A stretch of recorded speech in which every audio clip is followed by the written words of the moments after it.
eres luz en mi sendero, eres agua en el desierto, eres guía al caminar.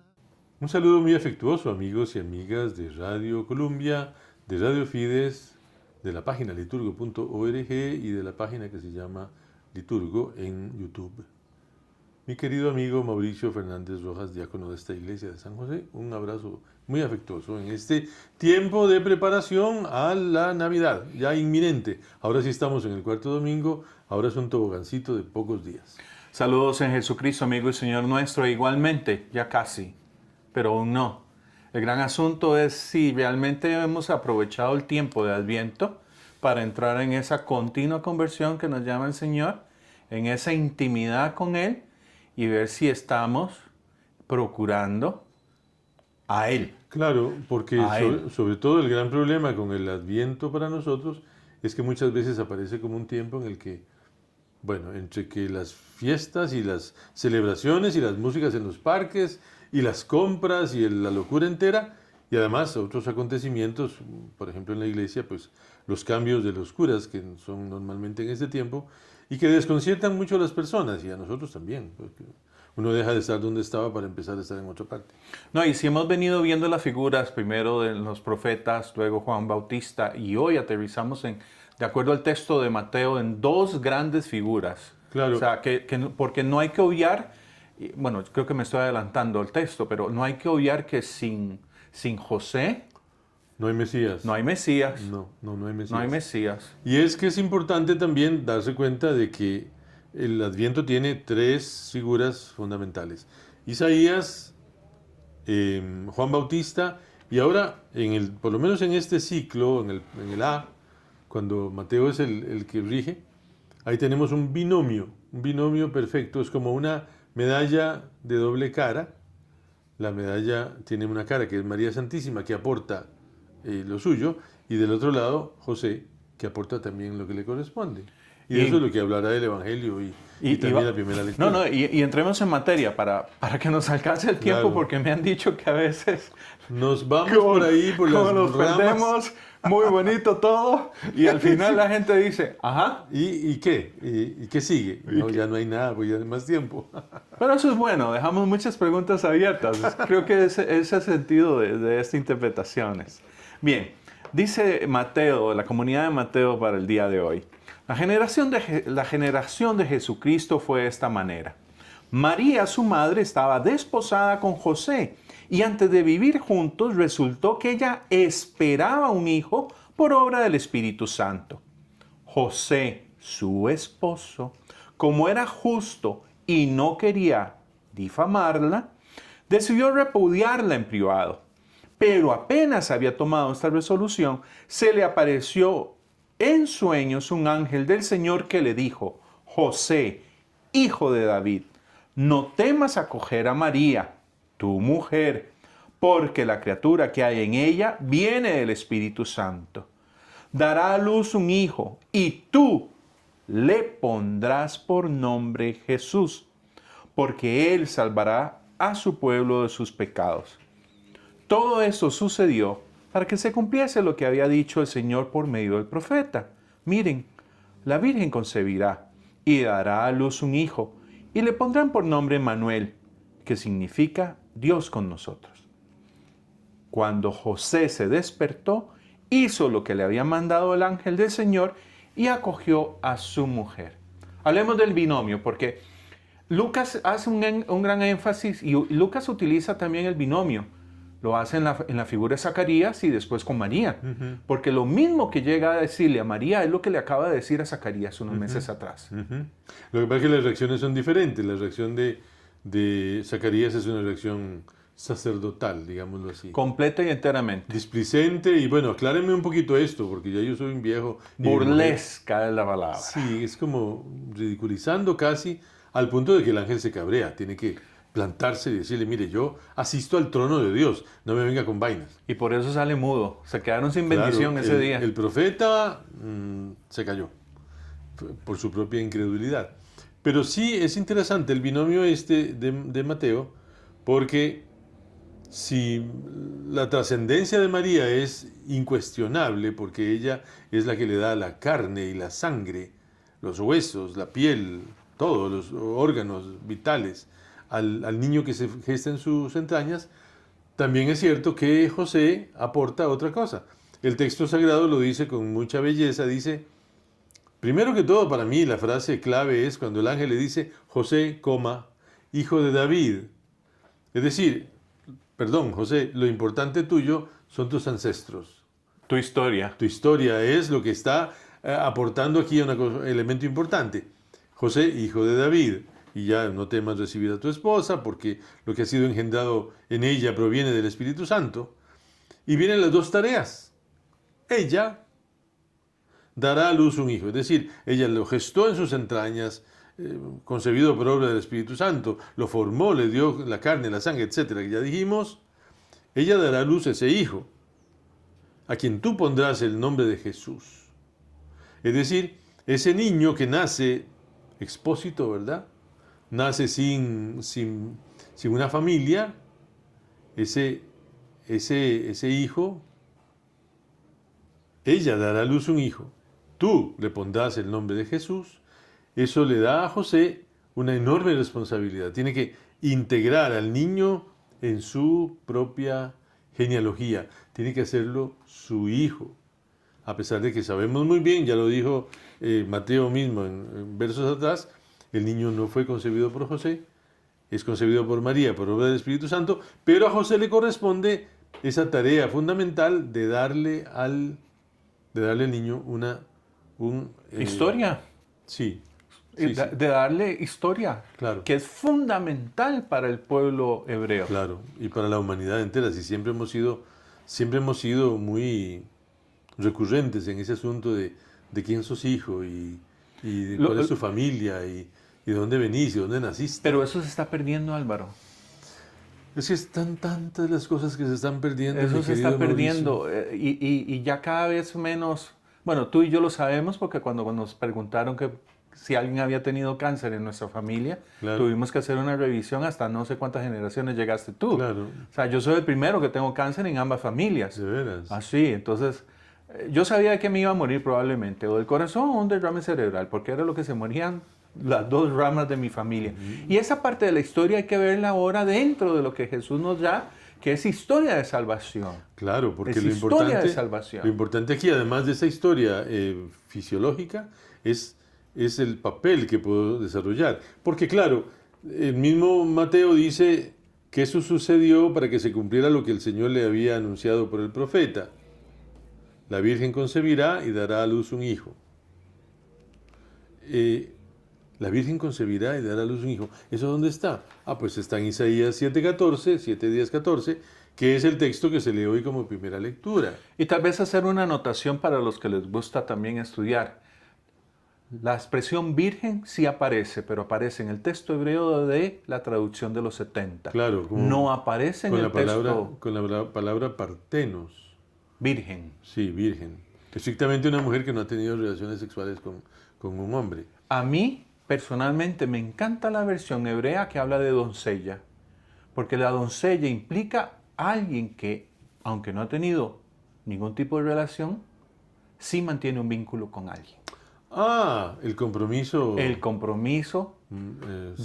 de palabra de que usted, Ya le da un carácter jurídico, bueno, yo creo que la más palabra importante. doncella sí es mucho más expresiva que virgen, porque una virgen, pues las religiosas son normalmente vírgenes y nuestras monjas, y ellas pues se mantienen vírgenes y consagradas a Dios. Pero la palabra doncella no se podría usar para una religiosa, No. porque ella no tiene un compromiso matrimonial para casarse con un sujeto. Bueno, aunque tienen de esposo a Jesús Sí, y entre pero las mismas nueras se pelean, pero ya es un asunto distinto. Pero eso sí, claro, sobre todo porque estaríamos entrando en otra dimensión, en la dimensión de un matrimonio que no implica la relación física, que no Exactamente. implica la gestación, que no implica el parto, no hay hijos. Aquí sí hay relación física. Aquí hay relación física, bueno, porque de hecho el Evangelio lo atestigua. La Virgen está desposada cuando el ángel llega, según San Lucas, cuando el ángel llega a la Anunciación, el anuncio es muy, muy concreto, ¿verdad? Una doncella que vive en Nazaret y que está desposada con un varón de la casa de David y el Ajá. nombre de la Virgen es María. O sea, todo eso está ya implicado. María se va a casar. Cuando la gente supone que María había hecho un voto porque no iba a tener nunca, eso son especulaciones mucho más allá de la Biblia, ¿verdad? Porque ella está dispuesta a casarse, como cualquier mujer hebrea está dispuesta a casarse y a tener hijos, porque digámoslo de un solo tiro. Tener hijos es la cosa más hermosa que una mujer puede hacer en su vida. Y es el sentido también de la cultura hebrea. Claro, porque... Vientre genera hebreo. Claro, sí. Y entonces esa realidad que nosotros tenemos que meditar y que profundizar es una realidad que va mucho más allá del simple romanticismo de una... No, no, no. Eso no es para romanticismo ni para nada. Eso es simplemente para meditar en la profundidad de Dios que nos da esa capacidad para crear nuevos hijos de Dios en la tierra. Entonces, ¿Y qué quiere Dios hoy? Porque lo importante es, ¿qué quiere Dios en este último domingo de Adviento? Pablo lo dice fácilmente en la carta a los romanos, tal vez de tu versión, porque hay 3 palabras que para mí todavía no cuajan. es el inicio de la carta a los romanos, que se considera una de las páginas magistrales de Pablo, porque pues se está presentando a una gente a la que no conoce y con la cual espera mantener una relación muy profunda. Y un Pablo ya más maduro en la fe. Claro, y un Pablo que más cercano a Jesús. Claro, y que está a punto de moverse hacia Roma en un camino que le va a tomar incluso posiblemente muchos años. Carta de Pablo, siervo de Jesucristo, llamado para ser apóstol y elegido para anunciar la buena noticia de Dios, que él había prometido por medio de sus profetas en las Sagradas Escrituras, acerca de su Hijo, Jesucristo, nuestro Señor. Y ahí entonces empieza a definir a Jesucristo nuestro Señor. ¿Y cómo lo define? Nacido de la estirpe de David según la carne, y constituido Hijo de Dios con poder, según el Espíritu Santificador, por su resurrección de entre los muertos. Por él hemos recibido la gracia y la misión apostólica, a fin de conducir a la obediencia de la fe, para gloria de su nombre, a todos los pueblos paganos, entre los cuales se encuentran también ustedes, que han sido llamados por Jesucristo. A todos los que están en Roma, amados de Dios, llamados a ser santos, lleguen la gracia y la paz que proceden de Dios, nuestro Padre, y del Señor Jesucristo. Hago un pequeño paréntesis, porque cuando a mí me preguntan, quiero empezar a leer la Biblia, ¿por dónde empiezo? Yo siempre digo, empieza por las cartas. ¿Sí? Porque fue Pablo el que comenzó a escribir lo que la iglesia ya venía acumulando, Sí, la es iglesia cierto. venía discutiendo. Es Y cierto. después de las cartas, los evangelios.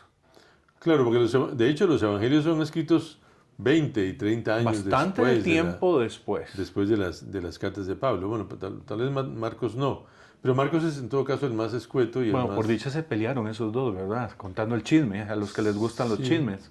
Por dicha se pelearon esos dos porque hizo que entonces Juan Marcos empezara a gestar su evangelio. Claro que le tomó un tiempo, el tiempo de Marcos, mientras San Pablo estaba en su tiempo tratando de comunicar a una iglesia que se le iba haciendo cada vez más grande, comunicarle a esa iglesia el misterio de Cristo que estaba allí y que es el Hijo de Dios. Todavía no queda muy claro, ¿verdad? La propuesta no es la propuesta nuestra todavía, tiene ahí unos enunciados, porque dice que Jesucristo, anunciado, prometido por los profetas, que es nuestro Señor, nacido de la estirpe de David, según la carne, y constituido, esa palabra nos hace caminar hacia unas frases que luego llevarán a la misma iglesia a confusiones, porque de ahí aparece un cierto subordinacionismo y un cierto, incluso, pensamiento de... A propósito de lo que recién acabamos de celebrar y que también León... Claro, fue un gran del concilio ¿verdad? de Nicea. En el concilio de Nicea la iglesia ha podido... Pero han pasado 300 años. 300 años son muchos Mientras que San Pablo aquí está recogiendo lo que oye. Claro, lo que oye, lo que la iglesia conserva, lo que la iglesia predica, eso es lo que él asume y, una palabra que me gusta, digiere, ¿verdad? Digiere y lo va convirtiendo en un alimento que pueda desarrollar a las iglesias. Y voy a lo importante. ¿Quién recibe la gracia del apostolado? ¿Solo Pablo? No. Toda la iglesia. No, la iglesia entera. Toda la humanidad. Y esa es la gran responsabilidad que tenemos en este último domingo de Adviento. ¿Qué estoy haciendo realmente yo por Dios?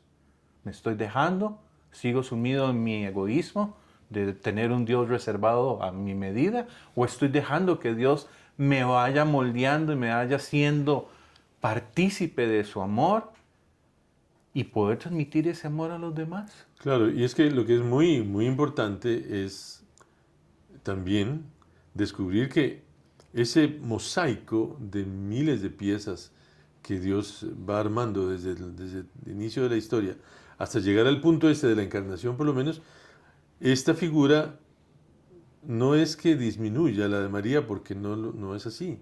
La de María sigue siendo la gran figura, pero le pone a la par a José, que eso lo han entendido muy bien los últimos papas, ¿verdad? Porque esa insistencia, esa recurrencia en que José aparezca más, es como hacerle justicia a uno que, sin ángel que le dijera nada, simplemente lo percibe en su reflexión, en su vigilia nocturna, a punto de dormir, está intentando entender cómo es que esa muchacha tan buena y tan pura y tan cercana a él y tan enamorados que han estado, cómo es que esta muchacha ahora está embarazada y no le dicen nada. Porque la justicia que predica José es lo que se supone que nosotros deberíamos de hacer. Estar atentos a la palabra, estar dejándonos asombrar por Dios, confiar en Él y hacer lo que Dios quiere, hacer su voluntad. O sea, Claro. yo estoy diciendo casi Padre Nuestro, pero en ese sentido es básicamente lo que José hace. José nos sigue mostrando, sin decir mucho, cuánto muchas veces de nuestras decisiones las tomamos sin realmente conversarlas con Dios. Claro. Claro, y José, es que es tan hermoso, el texto del Evangelio es hermoso porque a Juan Pablo II se lo debemos, porque sí es importante lo que dijo en Redentoris Justus, fue cuando dice claramente que José no duda de María. No piensa que María tuvo otro novio, que se metió con otro hombre, y que qué barbaridad, y que esta... No. Por eso es que la va a repudiar en secreto. O sea, José básicamente lo que va a decir, vean, atiéndanla, porque sí, es culpa mía, pero yo me voy aparte. Claro. Eso es repudiar en privado. Sí, yo no entiendo el uso de la palabra repudiar, porque para nosotros creo que castellano repudiar es una cosa casi violenta. Pero técnicamente es la palabra que en hebreo corresponde. O sea, Yeah. te recibirán en casa. En mi casa te recibirán, Pero yo no voy a pero estar. yo no voy a estar. Ujú. Sí, bueno, la propuesta de esta versión es abandonarla. Que tampoco creo que refleje. No. Porque no la abandona. O sea, sí, el niño va a nacer y bueno, ahí está. Pero lo hermoso acá debe haber sido, que cuando entro en este capítulo yo lo medito, cuando María le llega a decir a José. Eso debe haber sido hermosísimo. Lo que pasa es que yo creo que, como todos los evangelios, se produce para mí esa sensación muy extraña de no, ¿cómo lo digo? De no decir más que lo necesario. ¿Ah, sí? Porque María lo que hace es, yo creo que María se serenó mucho cuando oyó al ángel en el texto de Lucas diciendo, heredará el trono de David su padre. Ah, entonces José entra. José entra. José entra. ¿Cómo entra? No sé, pero no es asunto mío, que Dios lo resuelva. Y aquí mismo es al revés. Ahora está entrando José por la fuerza de Dios para aceptar una cosa que hasta ese momento es completamente ajena a él. Ves ahí, no me acuerdo quién es el que lo escribe, creo que es no es Teilhard de Chardin, pero ese fiat, cuando se habla del fiat de María, el fiat de María se completa cuando habla con José. Claro, porque ahí, entre líneas, nosotros vemos que José dice, al despertar José hizo lo que el ángel del Señor le había ordenado. La frase que usa esta traducción me gusta más. Llevó a María A su casa. a su casa. Es decir, abrió el corazón. Ahí está la conversación, ahí está el diálogo ¿cómo fue esto? Contame. Ahora ya lo entendí, ahora contame. Y hagamos la película mejor. Inmediatamente se la lleva a la casa y ¿qué hace María? Ok, ya me recibió, ahora sé que mi prima está embarazada y necesita de mi ayuda. Entonces María, No, yo creo que es al María revés. marcha tranquila. No, yo creo a que es al donde revés Isabel. porque José no la va a ver embarazada. La anunciación es seguida por la visitación. María no podía irse sin decirle a José. Esa es tu Oiga, opinión. Esa es hay tu que hacer, opinión. ahí dejamos a los oyentes. Según Lucas, María se va y regresa muy embarazada y es donde José dice, ¿qué pasó aquí? Eso es lo que hay que ver. Sí, bueno, lo entenderemos en el cielo. Sí creo yo que es muy hermoso el texto de Isaías, porque el texto de Isaías en la primera lectura es casi es un disparo al aire, porque no hay nada que lo justifique. El rey está angustiado, los hombres de la corte están angustiados, porque Que van hay, a ser hay una conquistados. invasión, qué sé yo, una amenaza, y aparece Isaías, el que propone que le pregunten a Dios, y el rey se pone tonto ahí, que entonces le dice, ya ahora sí, Isaías al rey, escuchen entonces, casa de David. Miren, la joven, dice aquí no dice doncella, ni dice virgen, la joven está embarazada y dará a luz un hijo y lo llamará con el nombre de Emmanuel.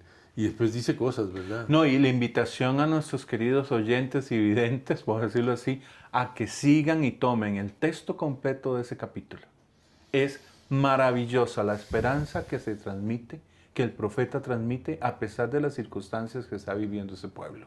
Ahora, son promesas interesantes porque además suponen que el que va a nacer, cuando nazca, porque además, como son profecías, se sabe cuándo será, cuando nazca al que ha de nacer, que según el texto de Isaías se llama Dios con nosotros, y según el texto de Mateo se llama Dios salva, Jesús, cuando nazca, tiene que haber un proceso de humanización, de educación, de consolidación humana, de plenitud. Y eso es lo que va a tener que examinar y profundizar el mismo pueblo ante el Mesías que llega para hacer una salvación que todo el mundo espera. Pero siempre será como complejo, ¿verdad? Por eso Joaquín Jeremías escribe, refiriéndose a la parte de por qué Lucas dice que se fue a la casa y creció en estatura y sabiduría, a este texto de Isaías. Claro, es que tiene que madurar. Es que Jesús, que también es ser humano, tiene que alcanzar una plenitud humana. Una plenitud humana como la suya, como la mía, que yo no la he alcanzado. Bueno, él la podrá alcanzar antes y madurando como ser humano podrá entonces anunciar la palabra de Dios y entonces estar capacitado para entregar su vida por la salvación de la humanidad. Un gran domingo para realmente saberse, primero que nada, amado, como dice Juan a la comunidad de Romanos. Sentir ese amor, pero también ver cómo estoy correspondiendo yo a ese amor. Claro, es una oportunidad. En el hermoso cuarto domingo ya estamos al borde, ¿verdad? Al borde de esta fiesta solemnísima de la Navidad, que tampoco es el final, ¿verdad? Porque como decía una catequesis que una vez recibí, nacer no es alcanzar la plenitud. Nacer es nada más llegar. De ahí en adelante empieza el desarrollo de Jesús, el mío, el de Mauricio, el suyo. Todos tenemos que entrar en el misterio de Dios y hacerlo pausadamente, de corazón y con toda el alma, consagrándonos a Dios en ese proceso de prepararnos para ir a servir a los demás. Como decía el difunto Marco Vargas, nacer es para irnos preparando para el último de los partos, que es nuestra muerte. Así es. Feliz domingo. Feliz día del Señor. Ánimo.